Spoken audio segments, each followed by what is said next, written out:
ꯉꯁꯤꯅ ꯀꯔꯤ ꯍꯥꯏꯔꯒ ꯀꯔꯝꯕ ꯄ꯭ꯔꯣꯄꯣꯒꯟꯗꯥ ꯑꯃꯃꯨꯛ ꯇꯧꯔꯒ ꯃꯗꯨꯅ ꯑꯆꯨꯝꯕ ꯑꯃ ꯑꯩꯈꯣꯏꯅ ꯌꯥꯝꯅ ꯔꯦꯁꯄꯦꯛ ꯇꯧꯖꯕ ꯑꯥꯔ.ꯀꯦ. ꯔꯟꯖꯟ ꯌꯥꯝꯕꯨꯡ ꯔꯟꯖꯟ ꯃꯌꯥꯝꯅ ꯈꯪꯕꯤꯔꯦ ꯂꯥꯏꯔꯤꯛ ꯂꯥꯏꯁꯨ ꯍꯩꯕꯅꯤ ꯃꯥꯅ ꯆꯠꯈ꯭ꯔꯒꯗꯤ ꯑꯥꯗ ꯃꯔꯨꯑꯣꯏꯅ ꯕꯥꯎꯟꯗꯔꯤꯒꯤ ꯃꯇꯥꯡꯁꯦ ꯁꯤꯗꯤ ꯃꯥ ꯍꯤꯁꯇ꯭ꯔꯤꯒꯤ ꯀꯔꯤꯒꯤꯁꯦ ꯈꯪꯕꯅꯤꯅ ꯀꯔꯤꯒꯨꯝꯕ ꯈꯔꯗꯤ ꯁꯣꯏꯗꯅ ꯇꯧꯔꯛꯀꯗ꯭ꯔꯥ ꯍꯥꯏꯅ ꯌꯥꯝꯅ ꯃꯤꯌꯥꯝꯅ ꯌꯦꯡꯅꯕ ꯄꯣꯠ ꯑꯃꯅꯤ ꯑꯗꯨꯕꯨ ꯉꯁꯤ ꯃꯍꯥꯛꯅ ꯑꯦꯛꯁꯇꯔꯅꯦꯜ ꯑꯦꯐꯤꯌꯔꯁ MOS ꯄꯥꯏꯔꯛꯄꯁꯤ ꯆꯍꯤ 3 ꯑꯃꯨꯛ ꯁꯨꯖꯜꯂꯛꯑꯦ ꯁꯨꯖꯜꯂꯛꯄ ꯐꯥꯎꯕꯗ ꯀꯔꯤꯒꯨꯝꯕ ꯃꯦꯛ ꯇꯧꯔꯛꯇꯕ ꯉꯔꯥꯡꯒꯤ ꯃꯍꯥꯛꯅ ꯈꯨꯟꯗ꯭ꯔꯥꯛꯄꯗ ꯉꯥꯡꯈꯤꯕ ꯚꯥꯁꯣꯟꯗꯨꯗ ꯃꯍꯥꯛꯅ ꯑꯁꯨꯝꯅ ꯍꯥꯏꯔꯝꯃꯒꯗꯤ ꯑꯩ ꯂꯩꯔꯤꯉꯩꯗ ꯃꯅꯤꯄꯨꯔꯒꯤ ꯕꯥꯎꯟꯗꯔꯤ ꯆꯌꯦꯠꯅꯕ ꯑꯃꯁꯨꯡ ꯗꯤꯁꯄ꯭ꯌꯨꯠ ꯂꯩꯔꯤꯕꯁꯤꯡ ꯑꯁꯦ ꯂꯣꯏꯁꯤꯜꯂꯝꯒꯅꯤꯅ ꯍꯥꯏꯔꯝꯃꯒꯗꯤ ꯑꯩꯈꯣꯏ ꯃꯅꯤꯄꯨꯔꯒꯤ ꯄ꯭ꯔꯖꯥ ꯃꯤꯌꯥꯝꯅ ꯃꯍꯥꯛꯄꯨ ꯌꯥꯝ ꯊꯥꯒꯠꯅꯔꯝꯒꯗꯕꯅꯤ ꯃꯗꯨꯒꯤ ꯃꯍꯨꯠꯇ ꯃꯍꯥꯛꯅ ꯃꯗꯨ ꯀꯔꯤꯃꯠꯇ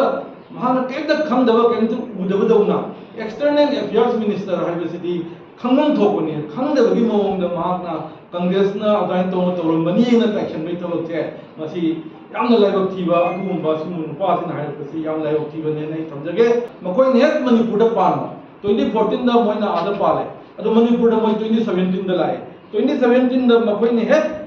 पानबगा करी तौरके दा अखोई गवर्नमेंट ऑफ इंडिया की डायरेक्टर BM2 ना हाइको श्री पंकज गोयल ना 7 जून 2017 दा सेक्रेटरी गवर्नमेंट ऑफ मणिपुर दा हाइबा अतई फेंसिंग दे तथगदबनी एन CM की रे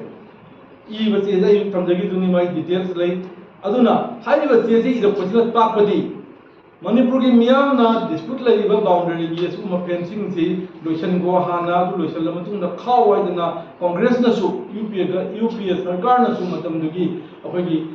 तंगदना लाक पोचे मकोई ने पाइबगा नाइ लेमबगी मोंगा मखा तथो वइदनी इरपसिना BJP सरकार ना मणिपुर बु करी खली मणिपुर की नौकरी बु करी खली अमचुंग BJP सरकार दे यावरिबा मणिपुर दे तकिबा अदुगुमा मणिपुर की मिहुत MP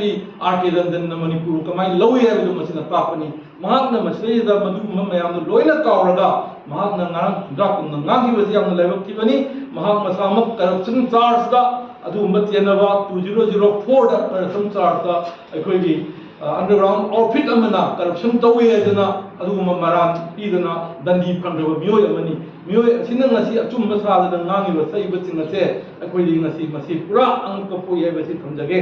मणिपुर नेशन न 2003 दा फोंबा अदुगुम्बा बुकलेट अमदा महाकना